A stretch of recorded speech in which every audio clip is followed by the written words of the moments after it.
Wie schützt du dein Geldvermögen vor dem Zugriff Dritter, beziehungsweise dass der Staat sich dran vergreift? Hatten wir historisch leider schon immer wieder, auch in der Bundesrepublik Deutschland.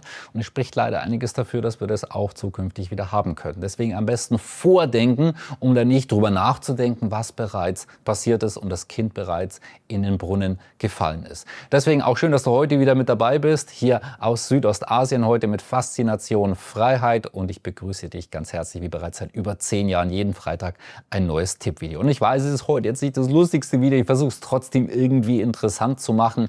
Und ich glaube auch, dass es recht logisch ist, was wir heute gemeinsam durchgehen. Ja, von dem her freue ich mich aber auch, wenn du morgen dabei bist. Wir sind um 10 Uhr live. Dann gehen wir vielfach auf solche Themen ein, also noch viel intensiver, als wir es im heutigen Tippvideo machen können. Und du findest den Link unterhalb von dem Video. Und dann findest du unser Update für 2026, wie du dein Geld absichern kannst.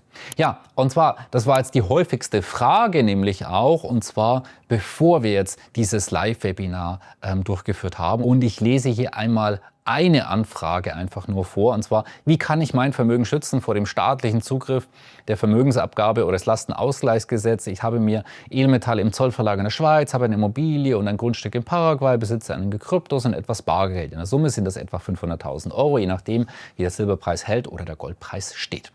Ja, und da sehen wir uns auch ein Beispielportfolio am Ende von dem Video an.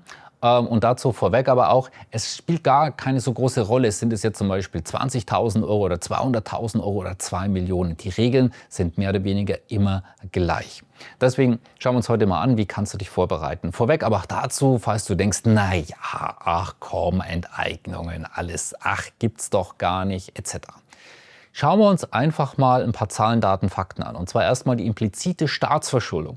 Die sagt aus, wie viele Staatsverschuldungen haben wir bereits angehäuft und auch zukünftige Zahlungsverpflichtungen, wie zum Beispiel Beamtenpensionen, Pflegeversicherungen, die Pflegekassen, also Stichwort Demografie, Immigration, auch Sozialsystem. Also was kommt da zukünftig auf uns zugerollt? Und Thema Demografie ist hier übrigens ein sehr, sehr großer Schlüsselwert unter anderem mit dabei. Aber natürlich auch, naja, wenn man in einen Sozialstaat und dann die Sozialhilfeempfänger immer weiter ansteigen, unabhängig jetzt von den ganzen Nationalitäten vielleicht, wo die herkommen, aber dann wird es natürlich immer schwieriger, es aufrecht zu erhalten. Dann müssen natürlich auch Steuern erhöht werden und beziehungsweise Leistungen müssen gekürzt werden. Also genau das, was wir aktuell erleben, und der Staat wird hier weitermachen. Also das ist nur ein Prozess, auch das, was wir aktuell erleben oder auch schon seit vielen, vielen Jahren. Wer ja ein bisschen aufpasst, das wird noch weitergehen. Und es wird immer schlimmer und schlimmer und schlimmer. Haben wir historisch auch immer wieder gesehen. Und da gab es dann irgendwann auch immer Enteignungen, wie zum Beispiel Lastenausgleichsgesetz, Inflationen, Währungsreformen. Das sind ganz normale Reinigungsprozesse, die wir über die Jahrhunderte immer und immer wieder gesehen haben, aber halt nicht alle paar Jahre, sondern alle paar Jahrzehnte, also im Schnitt grob alle 2 Generationen. Zeitraum, wo wir aktuell wieder reinkommen, wo wir halt wieder ganz typische Probleme haben, Verschuldungen ufern aus und Staat etc. Und das ganze System scheint irgendwie ziemlich kaputt zu sein. Ja. So, und dann gibt es ein großes Chaos und es ordnet sich dann auch wieder. Und in solchen Zeiten gab es historisch auch immer wieder Enteignungen. Deswegen ist es ja nicht von der Hand zu weisen, dass es wieder sein kann.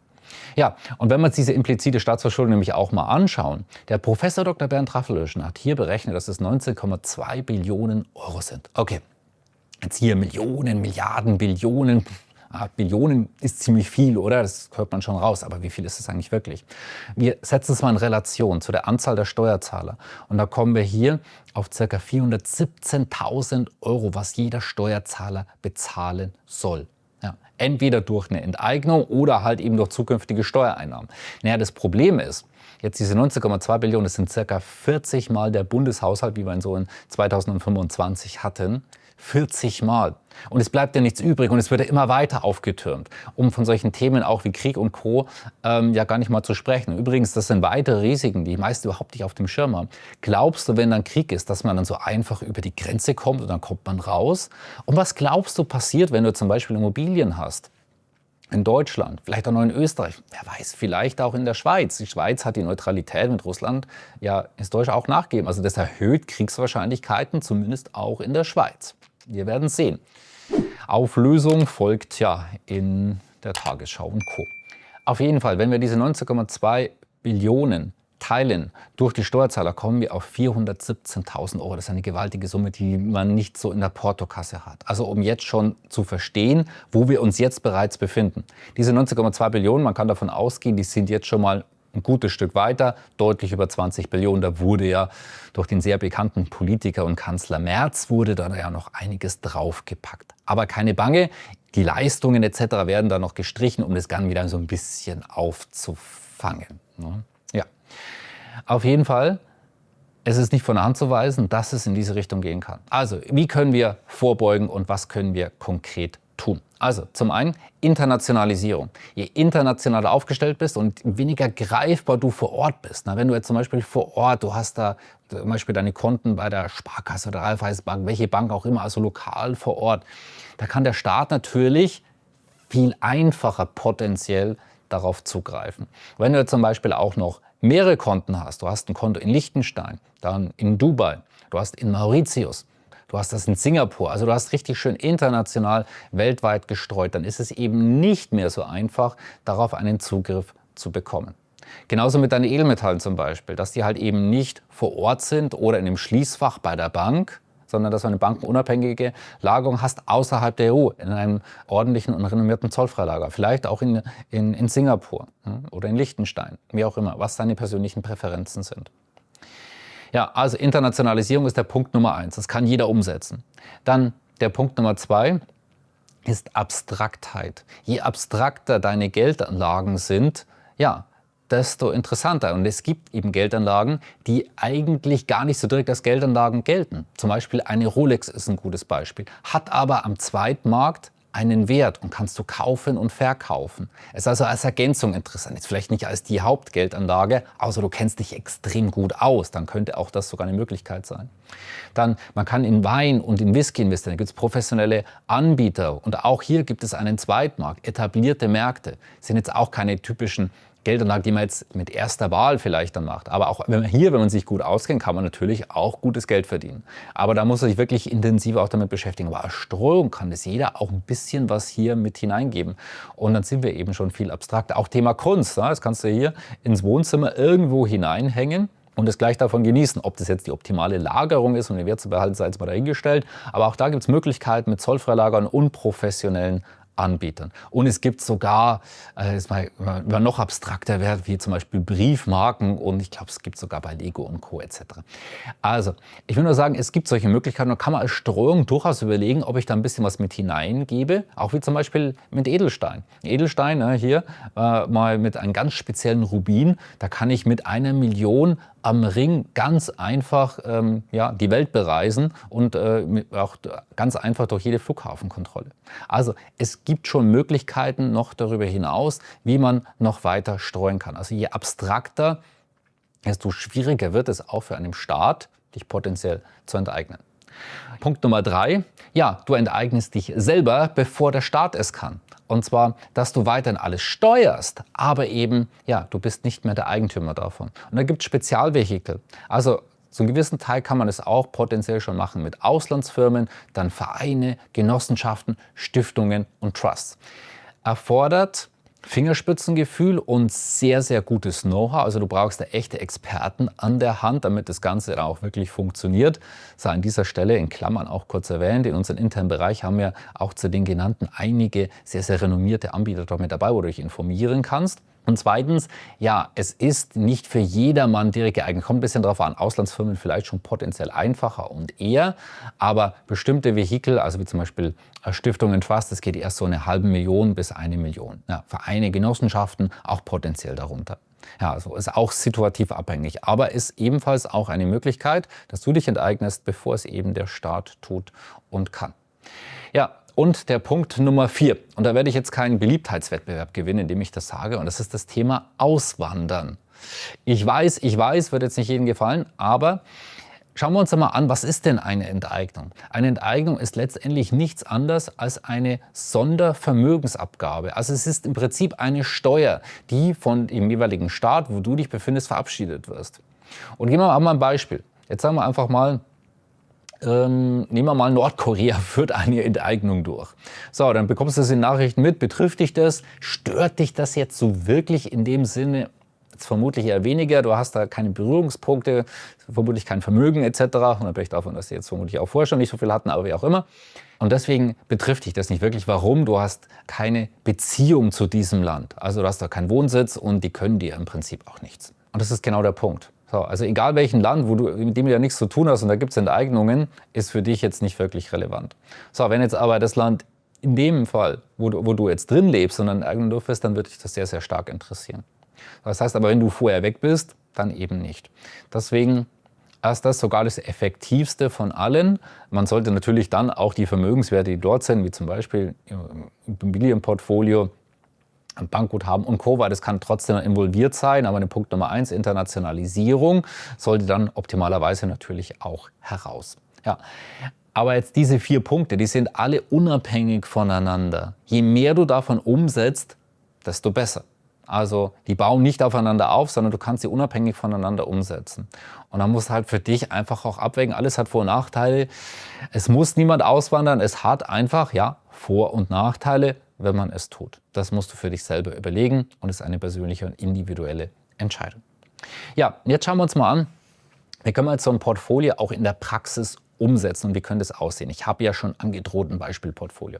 Wir sehen uns zunächst mal das 5-Säulen-Modell an, für das wir ja sehr, sehr bekannt sind. Also Punkt Nummer 1, Liquidität. Also stell dir vor, norwegische Kronen oder weitere solide Währungen, die hast du auf einer Auslandsbank außerhalb der EU umgesetzt. Wie zum Beispiel, nehmen wir einfach mal Singapur, ist eine der renommiertesten Banken und Finanzplätze dieser Welt.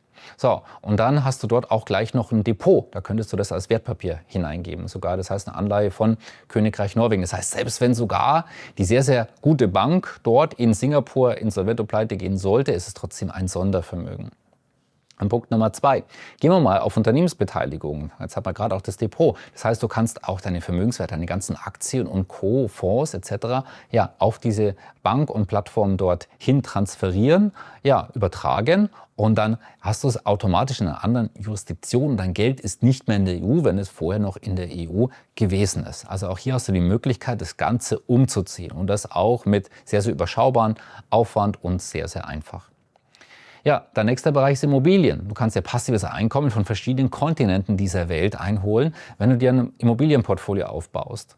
Dann kannst du auch weitermachen mit Edelmetallen. So, das heißt, dass du ein Zollfreilager hast außerhalb der EU, zum Beispiel in der Schweiz, in Liechtenstein, in Singapur, in Hongkong, in Panama, in Dubai. Also einfach ein Land, eine Jurisdiktion, die dir sehr, sehr gut gefällt. So, das heißt, da hast du Edelmetalle komplett außerhalb der EU. Und dann gibt es auch noch die 5. Säule, das heißt also weitere Möglichkeiten. Krypto geht hier mit hinein und Krypto kann eben nicht so einfach gesteuert werden. Also ja, man kann die Ein- und Ausgänge dort draußen überwachen etc. Aber letztendlich, an wen dass du was überweist, wenn es zum Beispiel bei dir auf der Hard Wallet liegt, das kann nicht gesteuert oder kontrolliert werden von Dritten, sondern es liegt dann in deiner Hand. So, und damit kannst du Vermögen übertragen und es selbst frei entscheiden. Und es kann eben nicht eingefroren und nicht blockiert werden und keine Sanktionen darüber. Und das gefällt übrigens so manchen dort draußen nicht. Übrigens, manchen dort draußen wird es vielleicht schon nicht so gefallen, dass du dich mit diesen Themen auseinandersetzt und dieses Video hier gerade anschaust. Deswegen am besten auch nicht teilen an andere Menschen, kommentieren etc. Ja, damit es dann nicht so bekannt wird, weil das mögen nämlich manche nicht. Also deswegen lasst uns solche Dinge am besten nicht, ganz im Gegenteil, publik machen, dass mehr Menschen mitbekommen, was passiert dort draußen und wie kann man sich vorbeugen. Wir brauchen mehr Bewusstsein, wir brauchen mehr finanzielle Intelligenz auf dieser Welt. So, und jetzt sehen wir uns mal ein Beispiel Portfolio ganz konkret an. Habe ich ja bereits versprochen. Und zwar, wir starten mal mit dem Währungsportfolio, mit norwegischen Kronen und so weiter, Singapur-Dollar etc.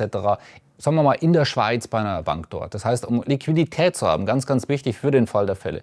Und sagen wir hier in dem Fall 50.000 ist da genug. Das heißt, ein Währungsportfolio und 10% des Gesamtvermögens. Wir wollen auch schön breit streuen, um möglichst viel Sicherheit auch zu haben. Das heißt, keine Klumpenrisiken einzugehen. Dann haben wir Gold und Silber. Hier machen wir ein bisschen mehr Gold, weil es soll ein bisschen konservativer sein, weniger Schwankungen. Silber ist chancenorientierter, hat auch mehr Chancen und Möglichkeiten, kann mehr Gewinne etc. erzielen. Auch ein Silberverbot ist eher wahrscheinlich. Ein Goldverbot könnte durchaus der Fall sein, im Fall der Fälle. Wir haben es aber schon mal einen Anbieter außerhalb der EU. gelagert und deponiert, teilweise auch zu Hause, 15% des Gesamtvermögens in Gold und 5% in Silber. Dann haben wir eine Immobilie in Paraguay für 75.000 Euro. Da könnte man sogar theoretisch vielleicht sogar 2 schaffen mit 15% des Gesamtvermögens und ein Grundstück in Paraguay, hatten wir ja schon in dem obrigen Beispiel. Paraguay auch ein sehr, sehr ruhiges, stabiles Land, ja schon fast langweilig, aber nicht langweilige Renditen. Also 8 bis teilweise 10% Mietrendite bei Immobilien ist nichts Außergewöhnliches in Paraguay nach allen Steuern und Gebühren. Ja, und das heißt, nebenbei haben wir ein passives Einkommen international, ortsunabhängig, ja, von 500 Euro bei 8% Mietrendite.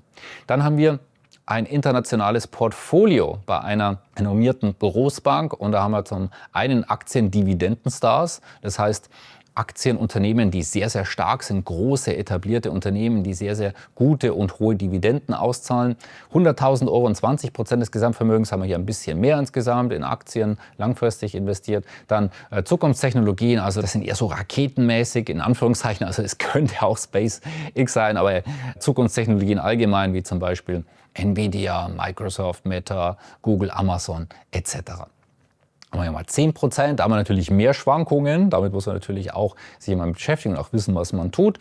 Und wir haben hier ein passives Einkommen von 250 Euro bei 3% Dividendenrendite. Das heißt, da haben wir insgesamt schon mal 750 Euro passives Einkommen mit diesem Portfolio, das wir aufstellen und haben natürlich auch noch darüber hinaus erhebliche Chancen. Also Immobilien werden ja auch mehr wert und Aktien langfristig in der Regel ebenfalls.